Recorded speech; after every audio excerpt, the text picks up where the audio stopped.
Olá pessoal, tudo bem com vocês? Bem-vindos a mais um vídeo aqui de reflexão nessa nossa jornada que estamos fazendo de leitura um capítulo por dia no Evangelho segundo a visão de Marcos, o primeiro evangelho que foi escrito e o mais curto, porém um evangelho muito interessante. Nós estamos já no capítulo de número 8 e eu quero destacar com vocês, dentre todas as histórias que estão aqui, talvez o ponto alto desse capítulo, que é do versículo 27 até o versículo 30, e eu vou fazer a leitura.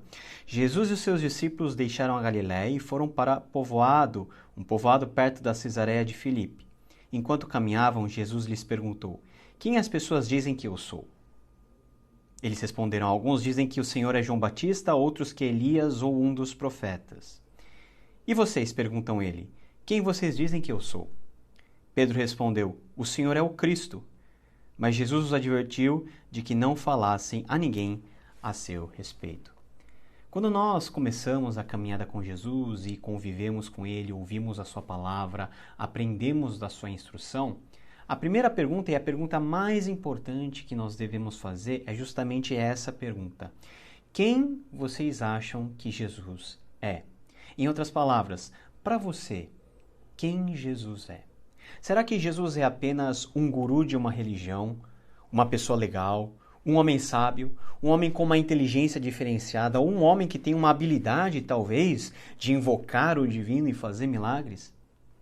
Essa é a pergunta que Jesus fez aos seus discípulos, e os seus discípulos trouxeram vários tipos de opinião. Olha, Jesus, alguns dizem que o Senhor é profeta, outros dizem que o Senhor é João Batista, outros dizem que o Senhor é Elias. Lá em Mateus 16 vai falar que algumas pessoas achavam que Jesus era Jeremias ou qualquer um dos profetas.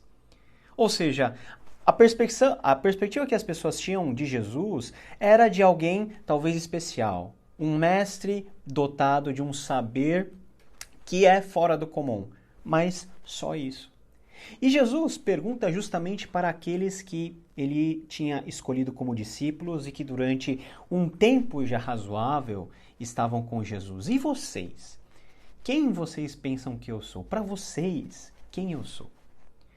Sabe, na nossa caminhada com Jesus, nós colocamos o nosso foco e o nosso pensamento em tantas outras coisas e poucas vezes paramos para pensar: olha, eu tenho vivido tanto tempo com Jesus, quem Jesus é para mim? E dentro dessa pergunta e diante de vários tipos de respostas, Simão Pedro ele chega para Jesus e diz: o Senhor é o Cristo. Lá em Mateus 16 tem uma resposta mais completa: tu és o Cristo, Filho do Deus vivo. O que é ser Cristo? Cristo é uma palavrinha que no contexto grego significa ungido, ou seja, aquele que foi escolhido. Em outras palavras, para Simão Pedro, Jesus era o Messias aguardado, aquele por intermédio de quem Deus estabeleceria todo o seu governo, todo o seu reinado e por meio de quem viria a salvação. Todas as criaturas, toda a criação seriam redimidos por causa de Jesus Cristo. E é isso que Simão Pedro declara: olha, o Senhor é o Cristo. É sobre essa declaração que a igreja ela está construída, e é sobre essa declaração de que Jesus Cristo é o nosso Senhor, o nosso Cristo, o nosso ungido, o nosso Messias, que toda a nossa vida deve ser alicerçada. Se nós não conseguimos responder essa simples questão, quem é Jesus para você, talvez muita coisa que você está vivendo na sua vida com Jesus seja coisas periféricas, coisas que são importantes, mas não são as coisas mais importantes. Porque o importante mesmo na nossa caminhada com Jesus não é experimentar apenas o que Jesus pode dar, mas é conhecê-lo da maneira que ele se revela a nós por meio da sua palavra. E o Evangelho de Marcos, como todos os demais evangelhos, como todo o Novo Testamento e como todo o Antigo Testamento, nos revelam a pessoa de Jesus Cristo.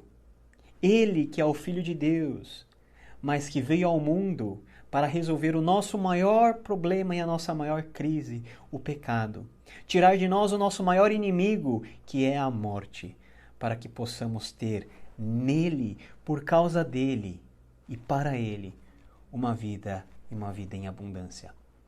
Você consegue responder quem é Jesus para você? Que essa pergunta possa ecoar dentro do seu coração e que essa pergunta possa nortear a sua, a minha e toda a nossa vida nessa jornada que nós estamos tendo aqui, não somente em Marcos, mas em toda a nossa vida. Que Deus te abençoe. Nos vemos amanhã com mais uma reflexão no capítulo 9 de Marcos. Tchau, tchau.